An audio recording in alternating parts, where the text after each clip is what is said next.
Get off my lawn! But first, subscribe to the channel. Make sure you hit that notification button so that we get to annoy you every time we upload a video. Hey, what's up? Welcome to the Old Cranky Man Collectibles YouTube channel. My name is Blake, and I'm here with Stefan. And today, we're watching some Canadian Highlander. Long Y on that hay there, bud. Yeah, I mean, I was holding my breath. You putting a tail on that monkey. For real. What do we? Who we got in the features today? At the top of your screen, you have Davey, who's playing Jund. Davey's points are Mox. Couldn't have guessed it.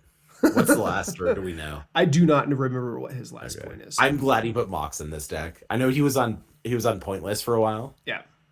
That's me at the bottom of your screen. Oh, I recognize that hand. I'm playing Jeskai Dragon. This deck is sick. So I'm on a mulligan to 6 here. Oh, my points are Mox, Mana Drain. Drain, sort of a cool include. So fundamentally, this is a control deck. Yeah. And then my win conditions just happen to be dragons. Well, what's Davey? Oh, those are Moxen. Yeah, he has a Mox. Yeah. And there's what is that? That was his turn too, so he played a land. He played a Mox. Raging Ravine tapped. That's a Grim Flayer. Ugh. The guy with gloves on his jacket. I hope they're gloves and not skinned hands. He's got that's sort of one of the cooler mythics. It was mythic. It's rare on the reprint. Yeah, you got that. You know what? You know what I love about this? You got that sweet RKF art. I have not seen this art before. Oh, I have a foil one of these, and it's been sitting in a sleeve in my box waiting for me to put it in a deck, and I haven't put it in a deck yet. This seems like a totally playable card, right? 4 for 2? Yeah, absolutely. So, I mean, it's a 2/2 trampler for 2. When it attacks, you get to look at the top 3, and you can put any number of them in the graveyard. Oh, they actually updated the templating. It's Surveil 3. So, yes. Wow.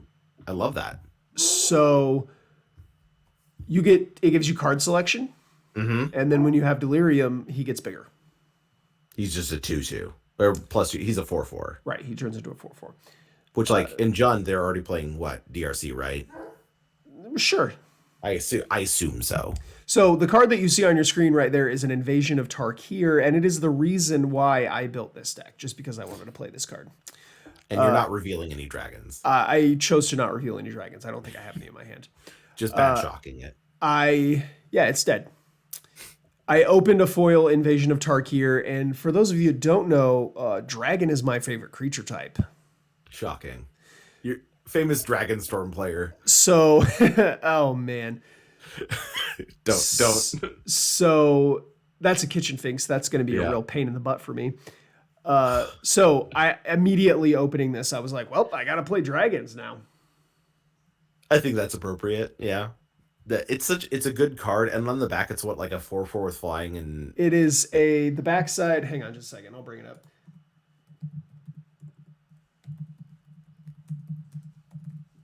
It feels like a totally reasonable include just on the front half, right? It mucks up combat a little bit. So this is how I've been evaluating battles: is that if the front side is a good sorcery, then it is a good battle. Okay. Yep. Same for me. So, like, do I want a 2-mana shock? Probably. So at this point, while I was playing the game that I'm playing right now, I have not actually flipped over the battle. Yeah. Ever. I've cast Invasion of Tarkir several times. Yeah. Up until this point, I have not actually flipped over. Spoiler alert, I will have flipped this battle over by the end of this match. That's dope. Yeah, I believe the flip doesn't come until game 3, but it does happen.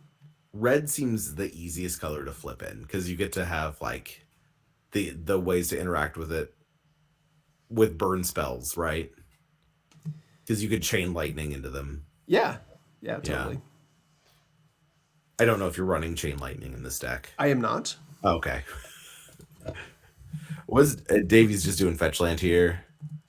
Yep. And like I said, this Kitchen Finks is going to prove a real problem for me.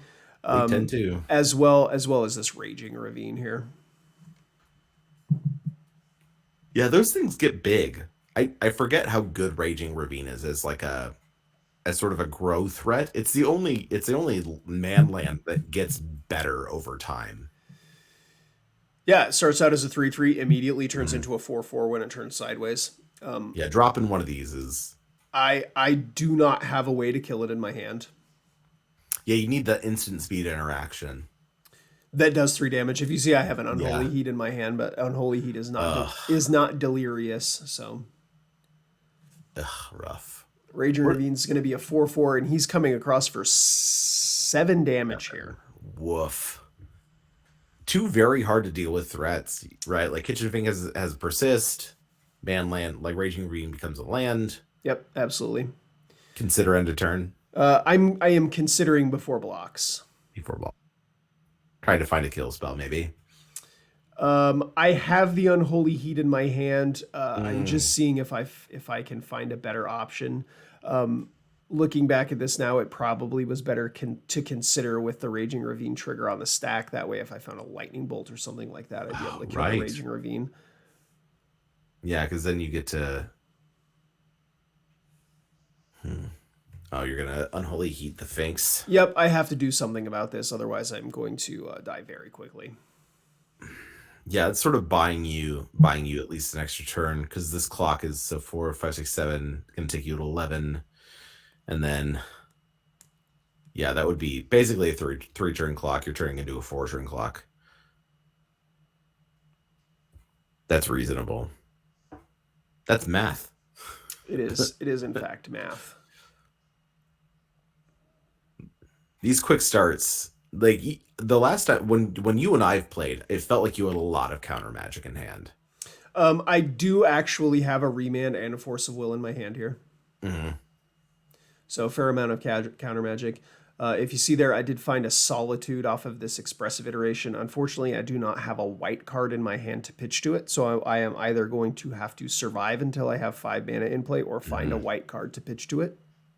Yeah, and are you going to be able to exile a land here? I do also need a land drop, so yeah. Mercifully. Yeah, you're actually pretty close to casting it, right? The situation is not dire yet. Things are starting to come together, but having played a lot of control decks in my past, you're always when you're facing down threats that are like this, you're kind of riding the line. Now you're tapped on double white, unfortunately, also. Yep, I only have the island there. So I did probably build my mana base incorrectly when I built this deck a couple of weeks ago, but I have adjusted it going forward. It was just a little bit heavy on the white sources. Yeah, it can happen, and like sometimes you just draw the wrong. Sometimes you just draw the wrong lands, right? I was avoiding playing a bunch of unnecessary dual lands, so basically I'm just playing shocks, duels, and fetch lands. Okay. And I have a couple of cards that are pretty pip heavy, like Wrath or Supreme Verdict, and a couple of other pip heavy cards. So I've added a few more dual lands, adjusted the basic counts. But yeah, this game was not the only one where I got a little bit punished on this day for drawing the wrong lands. Okay there? That is an Inquisition of Kozilek. Yeah. Woof. Discard spells. I'm not going to call them hand attack. Discard spells sort of hard on the control player, because it's like it's hard to. You're not going to profitably counter them with a Force of Will. Yeah, they do make things a little bit weird. He's not looking at great options here. He has a Remand and a Forked Bolt that he can take out of my hand. Yeah.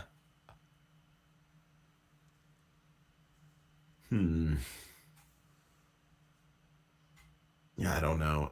You can cast the Solitude next turn. Maybe that's what he takes. You can't double red, so probably don't need to take the Fury. If you want a 2-for-1 yourself to kill his. So here's what he's thinking. Yeah. You're either taking the Fort Bolt and taking me off of Fury, or you're taking Yeah. the Remand and taking me off of Force of Will. Yeah, for some reason I was thinking Thoughtseize. It is IOK, so he only gets 3 CMC or less. Right. So definitely, we've talked about this a lot recently. We think the restricted discard spells aren't very good right now. I don't know that they were ever very good. People just play them because they want like a certain density of like, I want a 1 mana discard spell, so I'm going to play all of these bad discard spells. So I always have one on turn 1, and I think you should probably just play good cards instead. Yeah, and banking on having one on turn 1, sort of a bad deal. Thoughtseize. Well, we've talked about unloading cards at the right time. Like, it's okay to let people fetch while you have an opposition agent in hand. It's okay to let them do that. You sort of get to bait the good fetches or tutors out of their hand if you let them do something small. You give a little action and then they really commit and then you op agent them. Thoughtseize is sort of the same thing where like you don't necessarily have to play it turn 1, and oftentimes it's not the right decision. Right. I have died personally in games where I have evoked a grief on turn 1 and ephemerated it, because while I was able to take some action out of their hand turn 1, they were able to recover just by drawing. Like, they still get to draw cards. The game's not over by a long shot, right? And if you just hold that Thoughtseize or the discard spell for later in the game when they are drawing into their action, or if they do like a face-up tutor, oftentimes you're going to get better mileage out of it. Absolutely. I think it's okay to cut bad cards in Canadian Highlander right now. Yeah. Just play the good cards. Mm-hmm. Go for more broad good cards. And I think that's sort of what we're seeing in the Jeskai Dragons deck is like it's called Jeskai Dragons. How many dragons are you actually running? 9. Yeah, it's not like a ton. It's a lot, but it's like they happen to be the best cards, right? Yeah. All of my creatures are dragons except for Snapcaster Mage, Fury, and Solitude. I'm surprised you're not playing Ledger Shredder. I'm playing Wraths. Yeah. So I'm not in the market for a Ledger Shredder. Okay, fair enough. I think it doesn't preclude you from playing Ledger Shredder, playing a Wraths. I want to play a counter spell or a removal spell on turn 2. I don't want to tap out and play a Ledger Shredder. So in that way, Snapcaster Mage is just sort of another counter spell. Snapcaster Mage is like a 6-drop. It's not a 2-drop. Yeah. Because you're basically just unloading that not as a threat, but like as just a way to get a card back from the graveyard, recast it. Yes. Yeah. It's a 2-for-1. Yeah. You can snap back a counter spell or removal spell and then block their creature in the middle of combat and get 2 cards for your Snapcaster. Or you can snap back a Wrath. He can Or stare at you. Or you can snap back a Wrath, yeah. He can stare at you and be like, "What are you making me do, Father?" No, Father, not like this. Oh my gosh. Is that me texting you? I think it is me. No, that doesn't come until later. I think that was like a ring notification or something. Okay. I just like the idea that I do text you while I'm watching these streams sometimes, because I think it's funny. So you were able to unload or sort of cast that Solitude there, hard cast it. Yep, I put the Solitude into play. Got rid of the Kitchen Finks. He chose to not animate his Raging Ravine, presented the choice of either exiling the Kitchen Finks or taking the damage. So, and now you're aiming that creature at the battle. Yep. And you do gain that life off the lifelink, even if you do the damage to the battle, right? Yep, I do. And I'm attacking here, not worried about blocking, because I am afraid that if he has a removal spell, I'll never get the opportunity to gain this 3 life. Yeah, I agree. That's totally reasonable. We talked about it in another game where we've had lifelink creatures that had the opportunity to attack. My back is against the wall here. I need to gain that 3 life. Here's a Mox Sapphire. Mm-hmm. So now we know in hand we've got a couple counter spells. I really, really wished that I would have had double red there because I could have cast the Fury and Oh finished off yeah, the Raging Ravine. that would have been sick. Yeah, it was just really unfortunate. Yeah, sometimes you don't draw it, and it's okay. Yeah, and sometimes you don't really know what your deck needs until you play with it a bunch. Mhm. I probably played 10 or 12 games with this deck just as it is now without making any changes to it. Yeah, Once I get some games in, then I can start to see like, oh, maybe, we need to adjust this or yeah. fix the mana base or this card is underperforming, etc. Mhm. It's all fine tuning, Right. right? Yep. I think my favorite card in this deck is Zergo and Ojutai by a Yes. wide The margin. the card the card has been absurd. Every time you've cast that card, it's five Yes. mana. It's a 5 mana 4/4 flyer with haste. Hmm. And the turn it enters the battlefield, it has hexproof.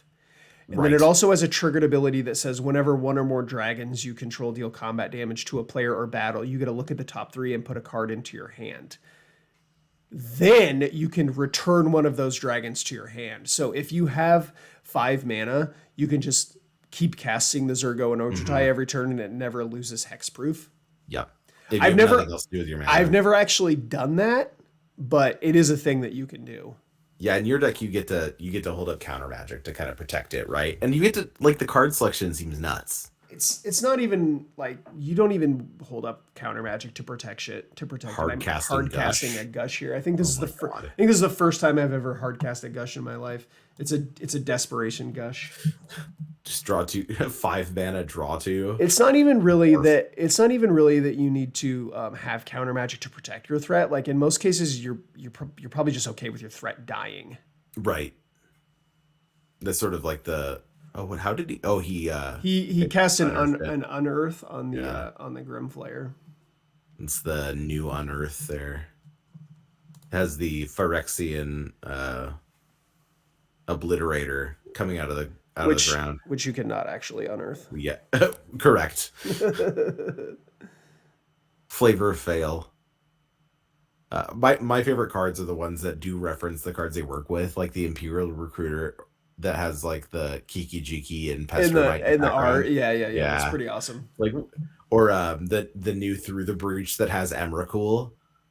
It's like we know what you're doing with this card. Let's not be coy. We don't beat around the bush. Emrakul's coming in. Yeah, 3 life. This is fighting for your life here. Is this sort of like a symptom of being on the draw versus on the play?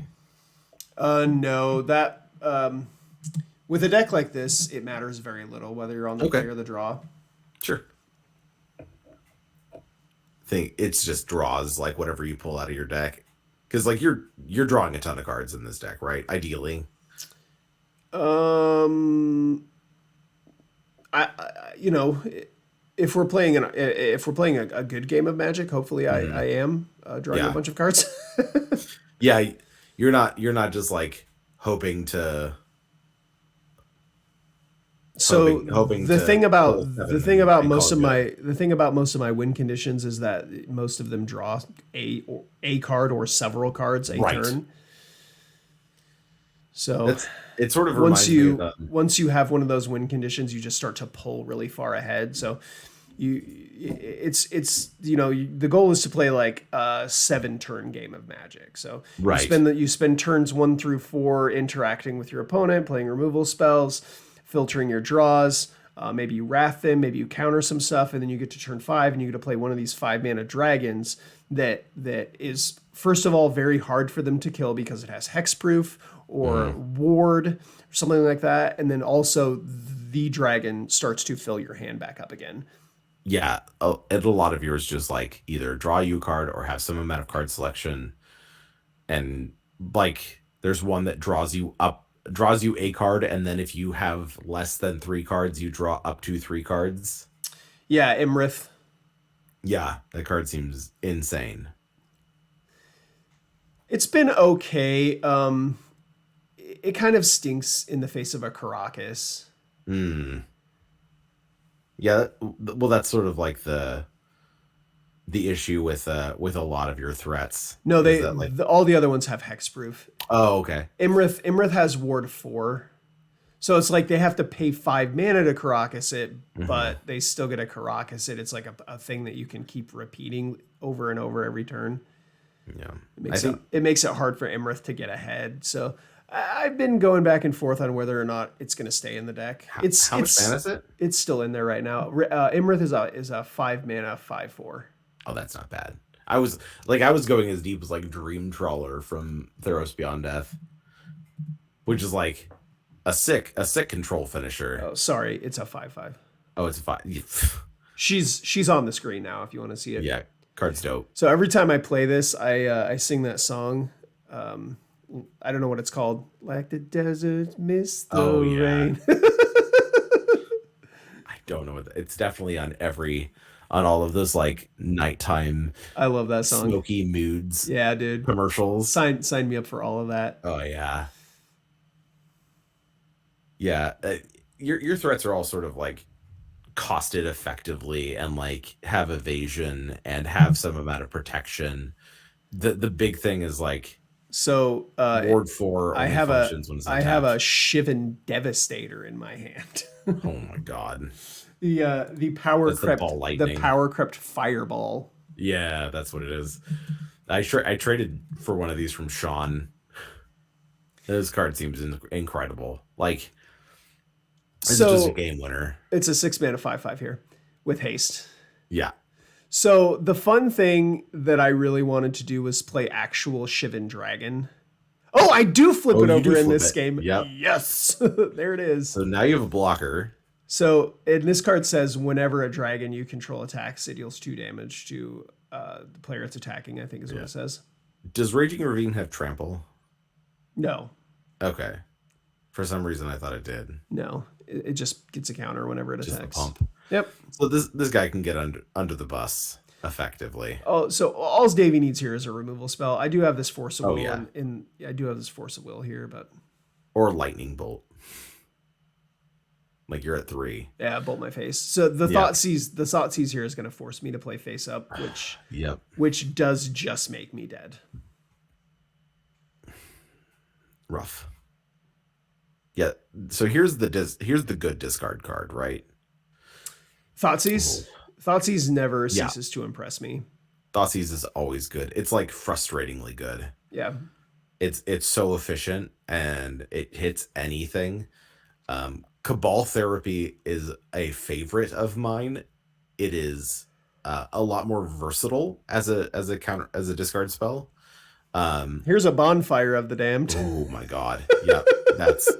Yeah. Taking that he knew it was ready. Yeah. Didn't even need the Raging Ravine. Yeah. That's sort of like the ability that's the thing Red can do, right? Just gets to go over the top. At least you flipped your battle. That's a win.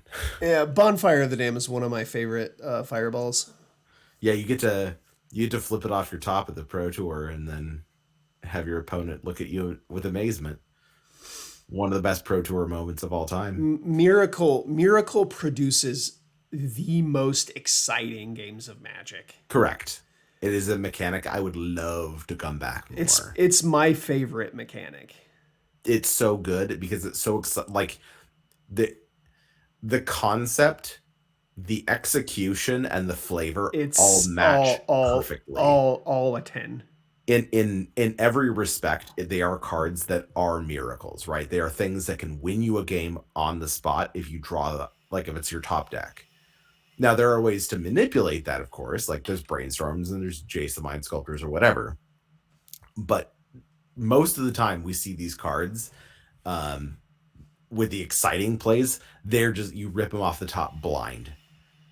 And like end of your opponent's turn, just blind tapping your top and flipping a miracle spell so that you can instant speed cast a sorcery. Like it's the reason we've seen Triumph of St. Catherine, right? Like that card's nuts because it is cheap and it comes down. I'm gonna say that I have not. I don't love the miracle creatures, but Oh really? Yeah. I think they're fun. It's not the same. I really like the idea of a green white X deck that worldly tutors for Triumph of Saint Catherine. That's the one place that worldly tutor seems rad to me, is the miracle creatures, because you're setting up like pretty sick plays. We're sort of in agreement that the top of deck tutors aren't that good right now. Or I don't know if they were ever good. No, card negative tutors are bad. Vamp I think is good, but only in very specific decks. Like Vamp, I run in Dredge, because oftentimes I want that card on top of my deck instead of in my hand, and I don't really care about my hand in Dredge. Sure. So it's sort of a weird place to put it, but it's also like, for 2 points, it's hard to justify in every deck. Yeah. And for a couple more, just run Demonic Tutor. Demonic Tutor, very good card.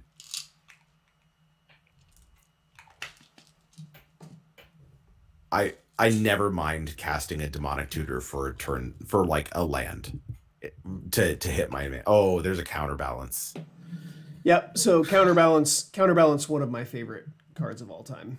Blue And enchantment. It actually did get cut from the deck over the weekend. Oh, Along man. with, there's another card in my hand that also got cut from the deck.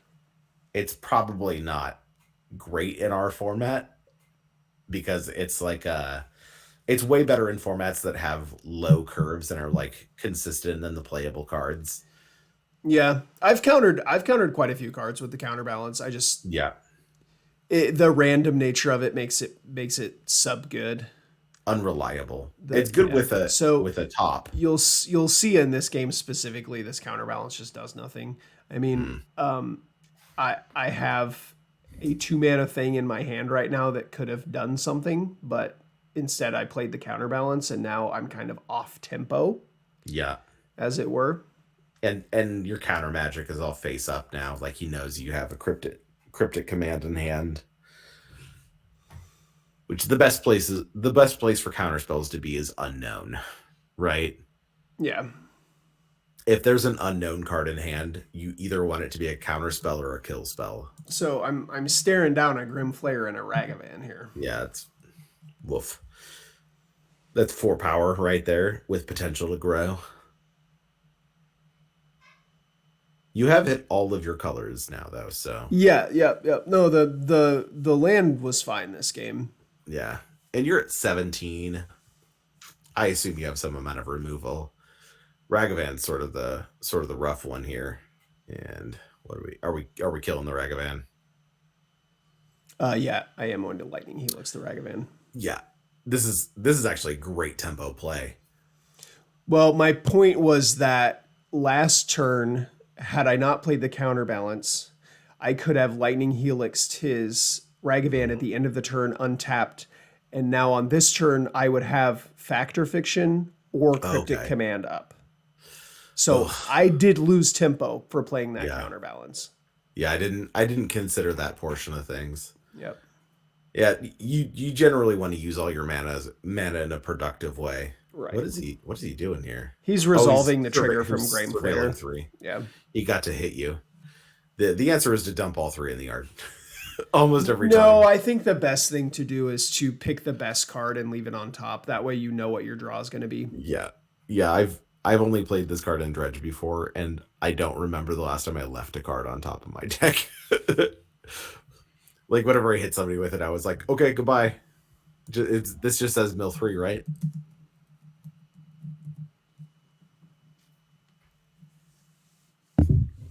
That is a Tarmogoyf there that he just added to the board. So. Yep, I could have like counter bounced with the Cryptic. Yeah. Or I could have just let the Tarmogoyf resolved and then played Factor Fiction at the end of the turn. Yep. And this is so he's got creature, sorcery, instant, land. This is a 4/5. So I believe that's an unearth underneath the birds. No, that's a Blackleaf Cliffs. Oh, okay. So it's just the Tarmogoyf is a 3/4. Yeah. Okay, yeah. Sorry. Thought we had sorcery in there. Ooh. Well, that's a clean answer. Well, I knew the top card of my deck, so I shuffled Yep. with the Fetch land. fetch lane before I Yep. resolved my cryptic trigger. Yeah, I like that. You always take one of the decks where you want to hold your fetches until it's relevant. Obviously, getting a top here would be ideal. Yeah, I mean having those two in play at the same time is that's like the combo. the ceiling of the situation, right? Yeah, and you can resolve top pretty quick. You're a fast top resolver. Classic top enjoyer. Yeah, I was not one of those. I have played a lot of Legacy Miracles, resolved a lot of tops. Yeah, you sort of know what you're looking for. I think that's the experience level, right? Yeah. Like you're not just going, well, I wonder what's there. It's I know what I'm looking for, and if it's not there, I'm going to find a way to fetch and shuffle my library, and then I'll look again. It does take a lot of time sometimes, just fetch, shuffle, pay, look, fetch, shuffle, pay, look. But if you're good at it, it doesn't slow you down much. Watch some old matches of Legacy lately. There is something about just like watching an old Legacy SCG tournament with Patrick Sullivan and Cedric Phillips on Sunday morning, just like laying in bed and watching some old Legacy. Oh, yeah. Back in Death Right was in every deck. Man, that was a good card in Legacy. I understand why they banned it. At the same time, it's like, do we really want to ban things for ubiquity? No, I don't think that's a good reason to ban things. It sort of feels bad.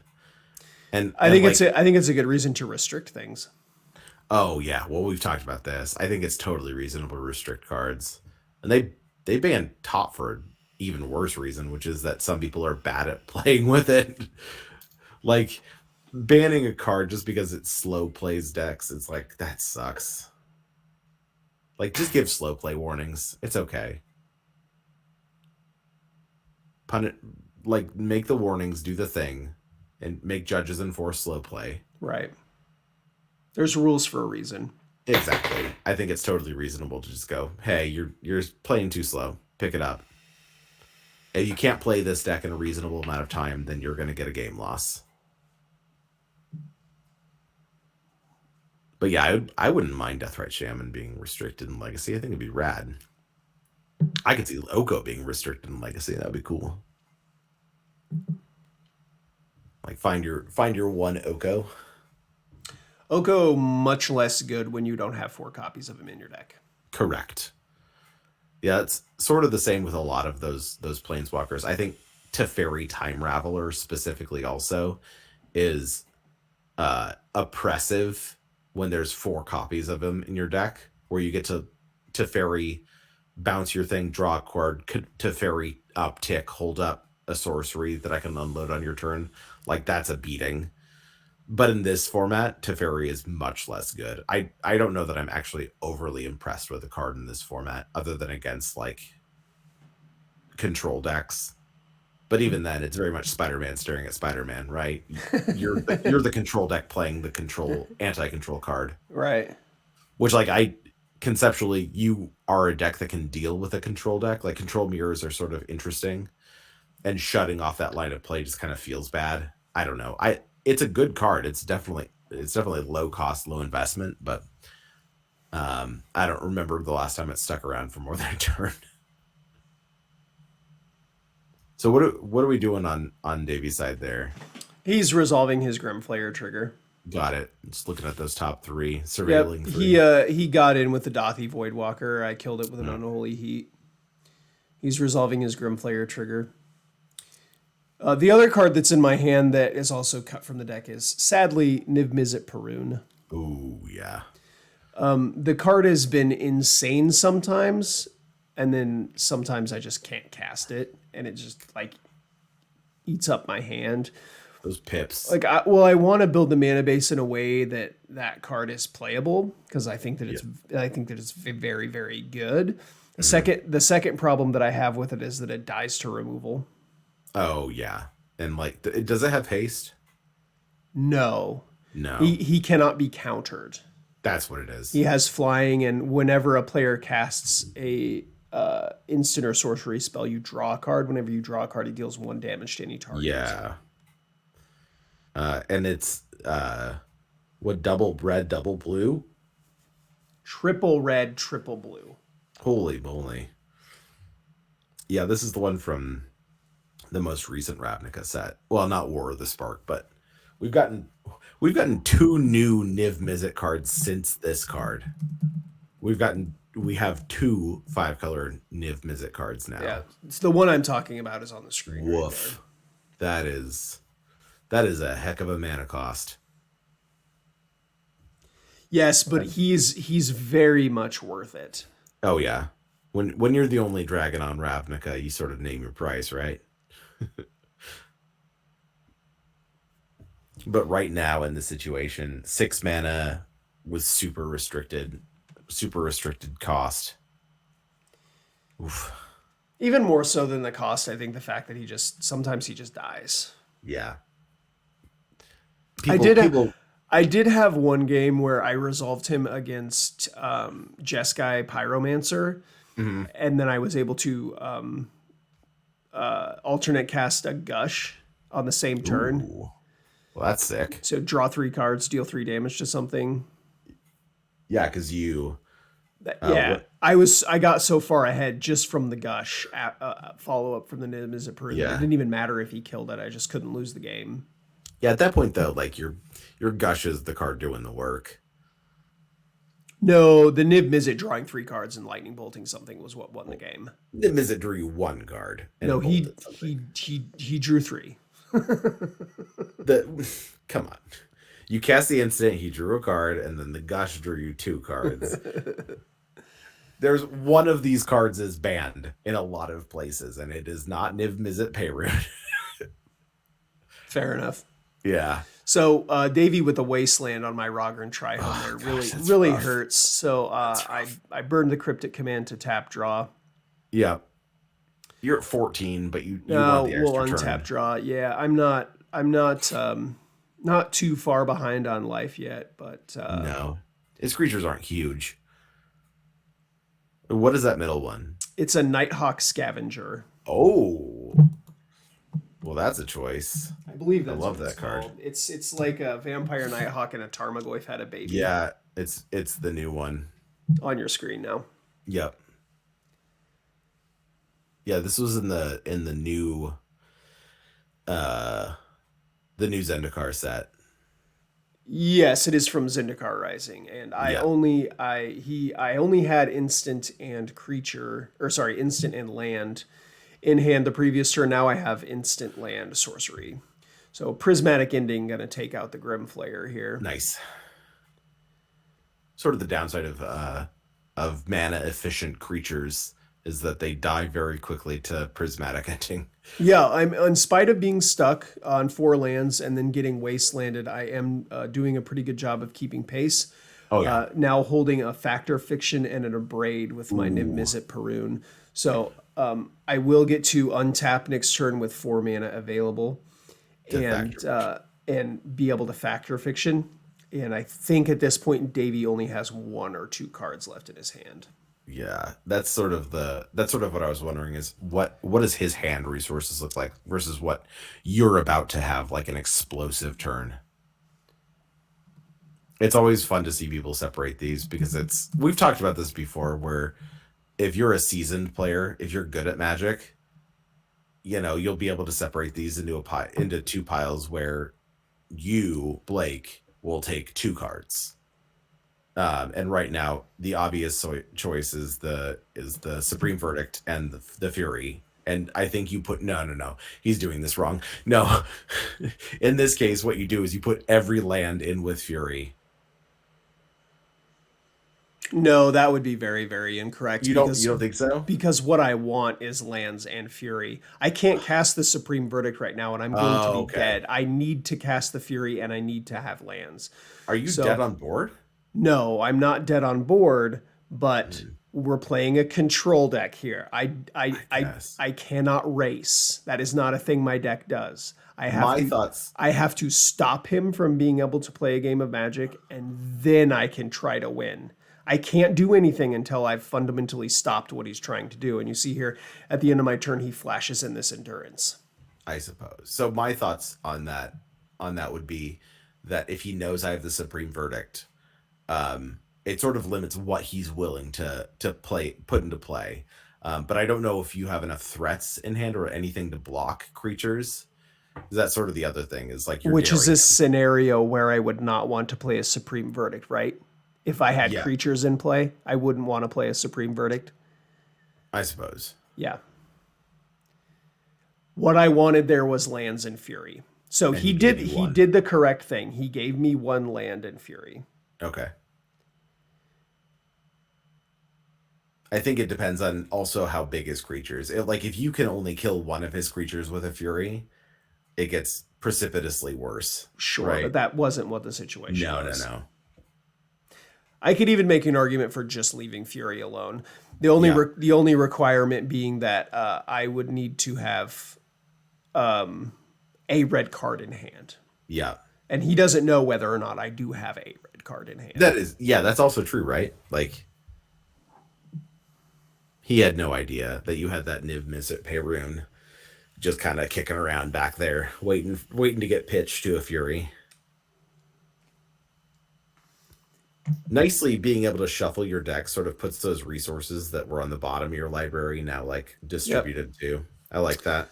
So, other cards that got cut, some of the sorcery speed removal.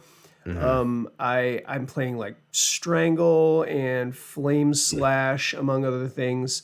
Not bad by any stretch of the imagination. You see a balance getting flipped over here. Ooh. Not bad by any stretch of the imagination. Just not great. I haven't been struggling with having removal spells. So I think I have plenty of removal spells. You see a Reclamation Sage is going to take out my counterbalance. The Niv Mizzet, like I said, got cut. Here's me casting a balance. Davey has to sacrifice 2 creatures, and I have to discard a card. Yep, that's still worth it. Yep, so he has been wrathed now. He's been wrathed. He has he's running low on cards in hand. I'm not sure if he has 2 or 3. I believe he only has 2. He's just going to pass back here. So this is the pivot. This is the turn. This is the pivot. Yeah. And now you have a Solitude in hand. You can sort of hold up mana. I'm holding Solitude and Brainstorm. Yep. Yeah, that's good. But Balance, great card at 0 points. I think it is totally a good card at 0 points. People should include it in their decks. At 1, it was sort of restricted. You see, I'm really patient with this Brainstorm here. I could have had the opportunity to fire it off. I did not. I also could have flashed in the Solitude. I chose not to. No, there's no reason to unless he has a threat that you want to kill with it. Right, and I don't need to race. Yeah, that's exactly what you had said. I have achieved equilibrium, and so now I can just sit here and play a game of Magic. Is that a Jace, the Mind Sculptor? I do have Jace the Mind Sculptor in hand. So being patient with this Brainstorm here, I was rewarded by drawing another copy of Fetch Land off the top of my deck, so I will have a way to shuffle away the cards that I don't want to see.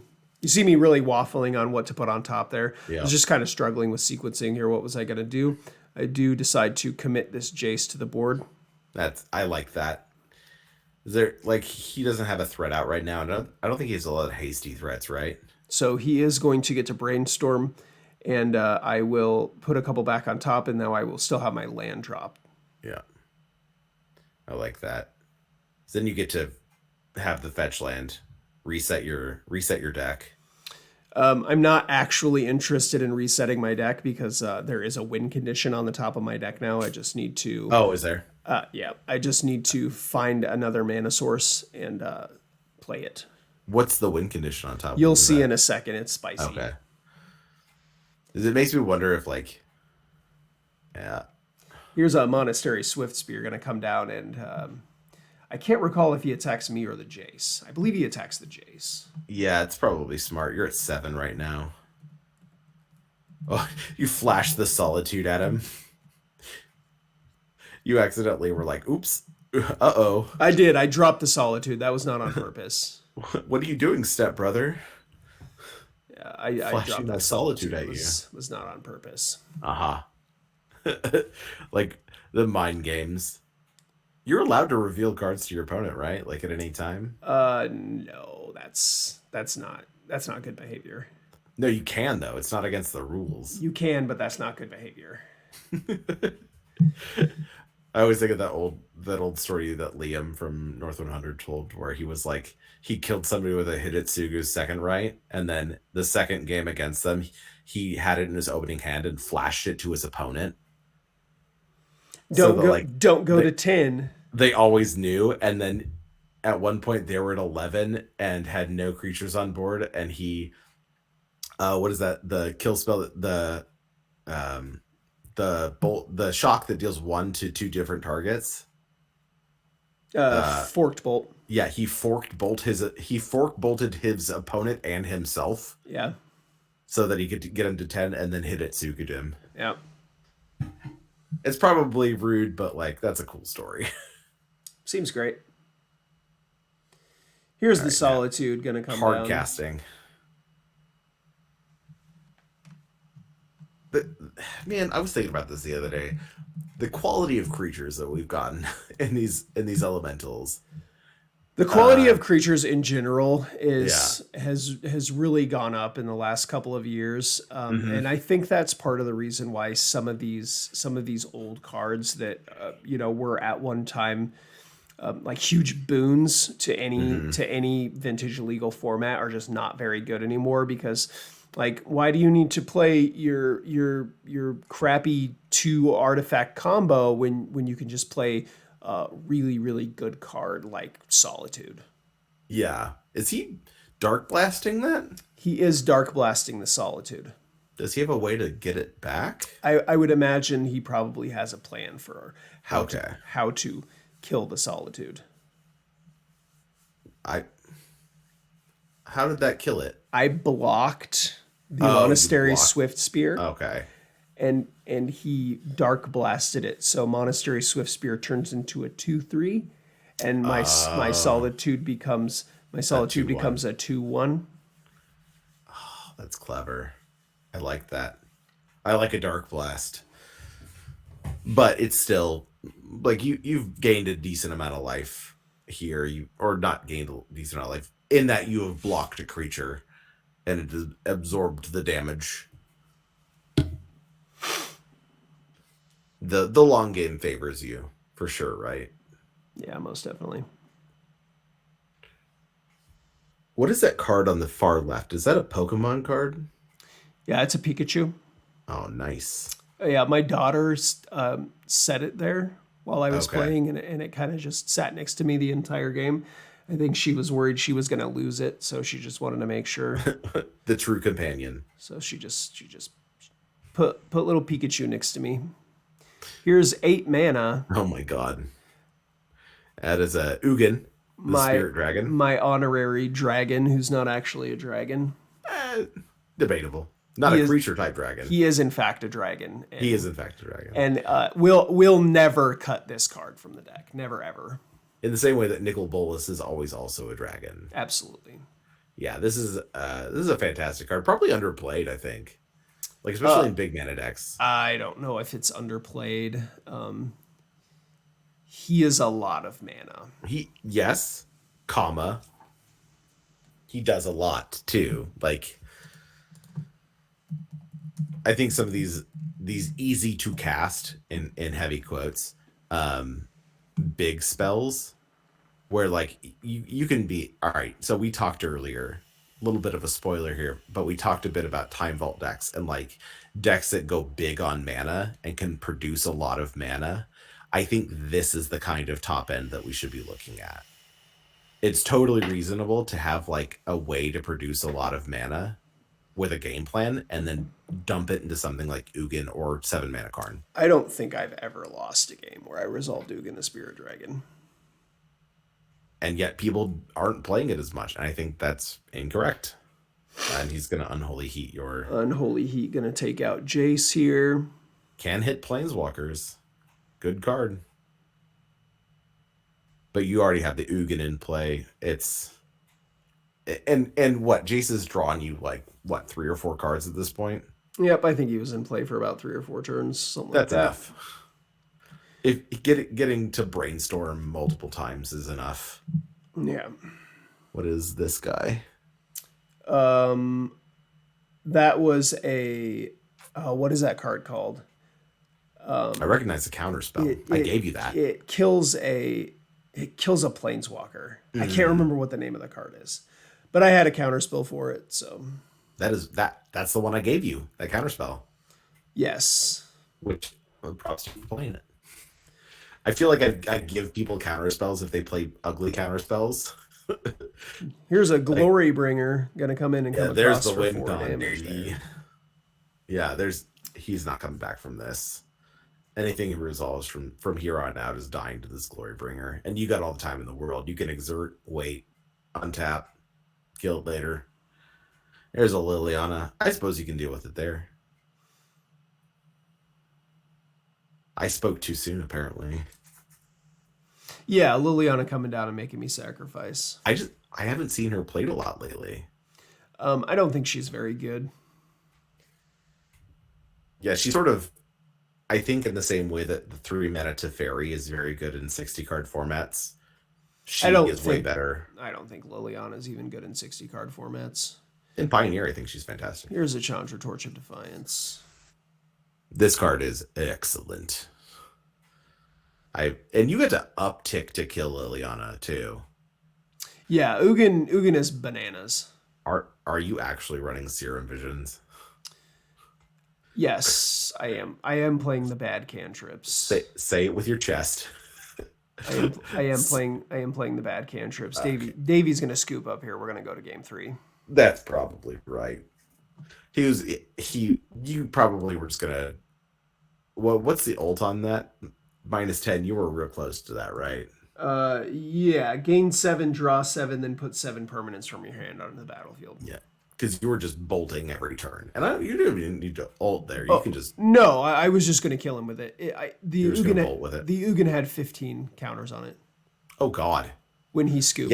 Yeah. I had no intention of ulting the Ugin. I was just going to keep bolting him with it. That's reasonable. Kind of puts it out of range.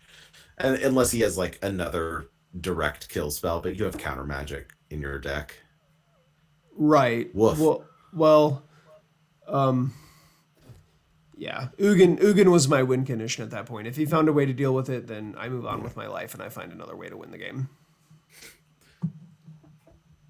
Definitely no time limits on this one. We in our match on Friday, I think you and I brushed up at the on the edge of the time limit there, but we played pretty quickly at the end. I think I was just really caught up in my own, like I was in my own headspace. It wasn't your fault at all. Yeah, in these round robin tournaments, they're round robin. It's free play. They're untimed. Yeah, we're just, we sit there and talk, and people come over to the table and they talk to us, and a lot of the times it takes longer, but it's very casual. It also lets you sort of talk out different plays and interact with your deck in a way that is more meaningful in terms of like what you're going to cut and what you're going to leave in. Yeah. Because you're sort of allowing yourself time to examine these things. That's how I always bill this out to people, is it's an excellent time to come play test a deck. Yep. There's nothing writing on it. I usually hand out packs to everybody just for coming. Yep. You get a chance to get on stream, you get a chance to get on the YouTube channel. And just come and hang out with friends. Yeah. Like it's chill afternoons. And the game store is usually pretty light those days. Like there's not a lot of people in. And they kind of give us a run of the shop, which is nice. Come check out Game Castle. It's a genuinely nice store. It's like right off a main drag. It's the best game store in Central Iowa. Yeah, I think you're correct, right? Like that's as far as like just niceness of it and ease of access and like how welcoming they are for us. They have an incredible selection of Magic the Gathering singles and sealed products as well. Yeah, agreed. And They I also have Flesh and Blood, Pokemon. What is that yeah. other game? One Piece. Oh yeah. The a lot of anime games there.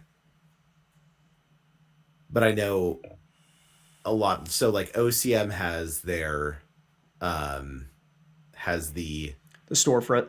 yeah, they have a storefront and set up in one of the rooms in the shop, which is a pretty big room where they have a bunch of cases and like just they have boxes back there of dollar rares that are all rad cards. And last time I was there, I forgot to tell you this. I saw a Sliver Queen. It was like a Japanese Sliver Queen, and I was like, I don't need a Sliver Queen, do I? And That's sick. I'm like, ah, man. As a person who's in love with the Tempest block, I'm just like Oh, trying right. trying to fill out my collection. I just Right. recently, Frame that bad bee. yeah, Frame that bad bee and hang her up on the wall. basically, um, Chris recently got me a copy of Intuition, which was sick. Starting things off here with a land mox And a balance. balance, just clearing that board. No creatures, and you. So does he have to sack a land now?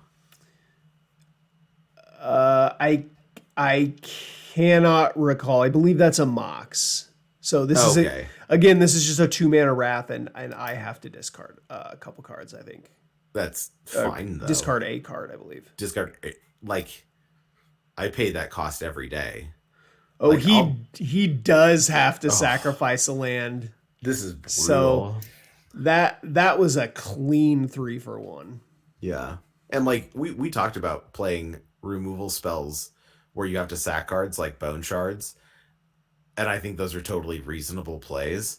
In this case, a 2 mana wrath that also wastelands your opponent is also well, Rendon He Six is here. I think it's fine. he does have the perfect thing for the situation in the form of Yeah. Ren and 6.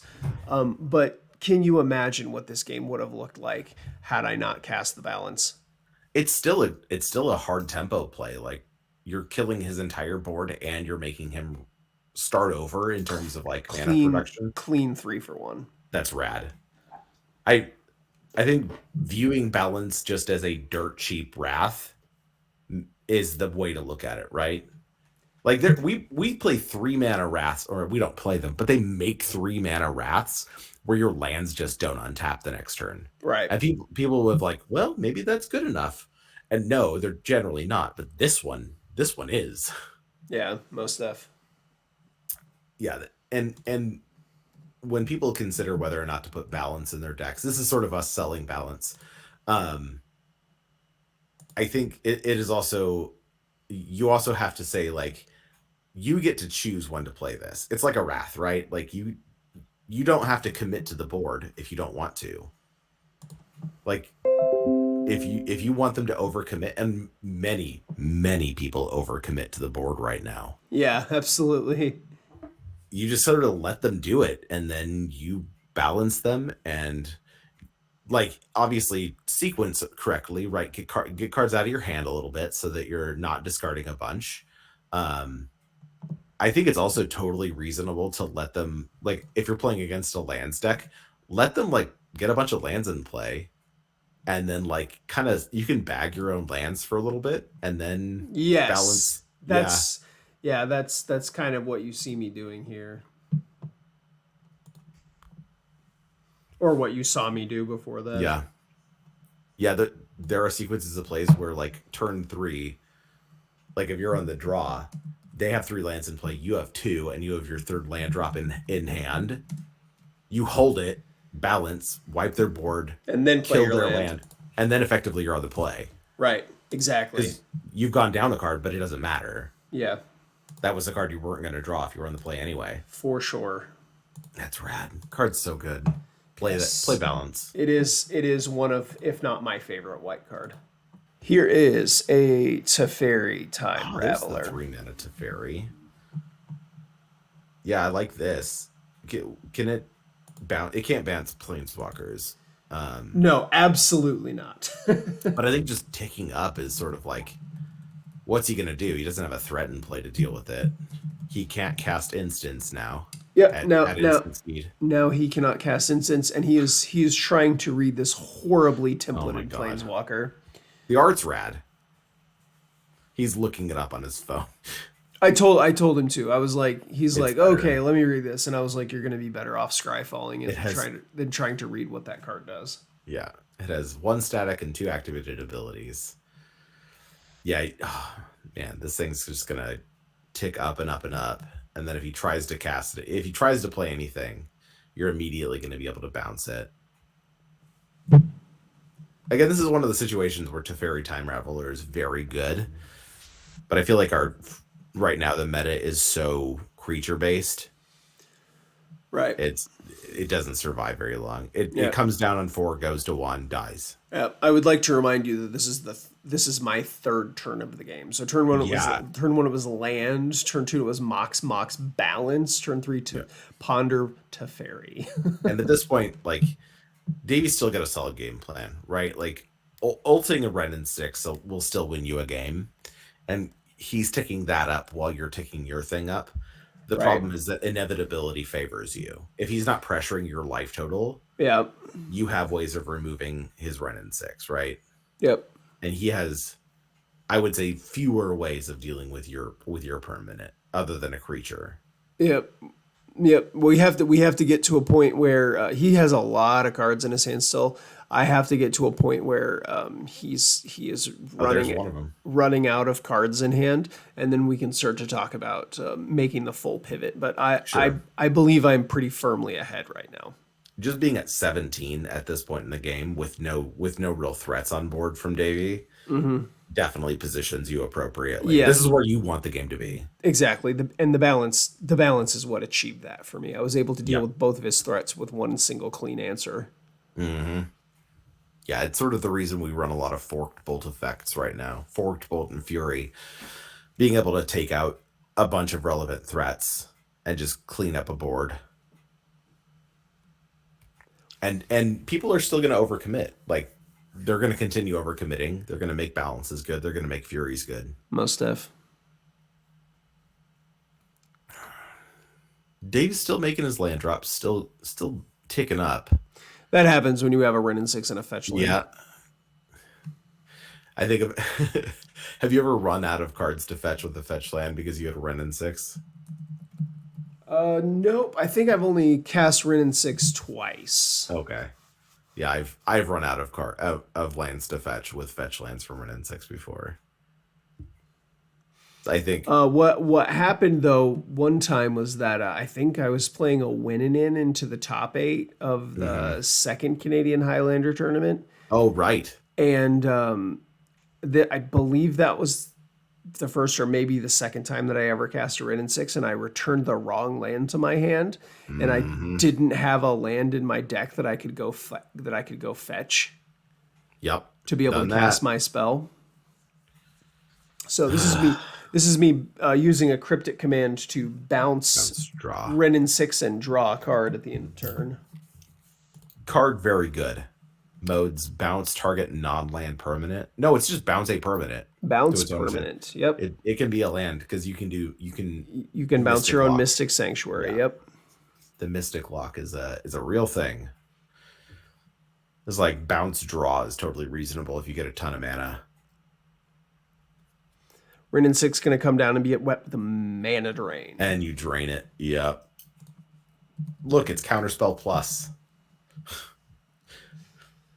This card was limited back when Mana Burn was a thing. You would have taken 2 damage if you hadn't been able to spend this.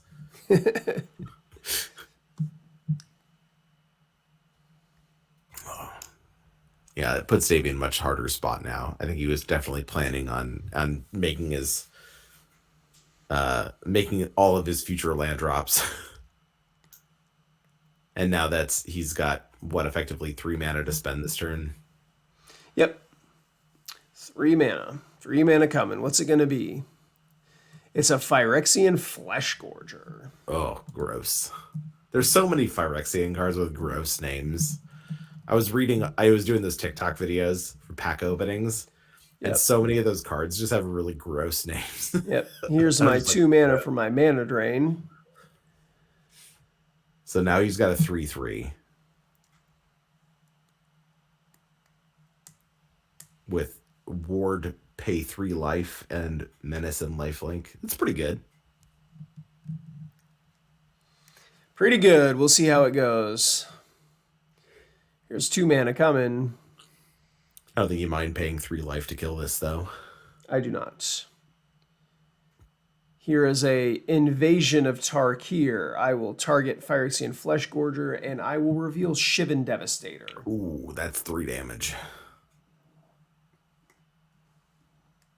And now you've got a Devastator you can unload and start. Battle going to come down. I'm going to cast the Shivan Devastator for 5. Come across, attack the battle. This sequence was just absolutely insane. Yeah, shouldn't it be a 4/4? I don't know. Should it be? Yeah, 1, 2, you have to... 3, 4. Oh, you're right. It should have been a 4/4. Oh well. You spent 5 on it, but it comes like you have to spend the first round. Right? Yeah. I don't think it's going to impact this game very much. It should have been a 4/4. You're totally right. Here's a Goblin Guide. Goblin Guide not doing much against a deck with a bunch of flyers, though.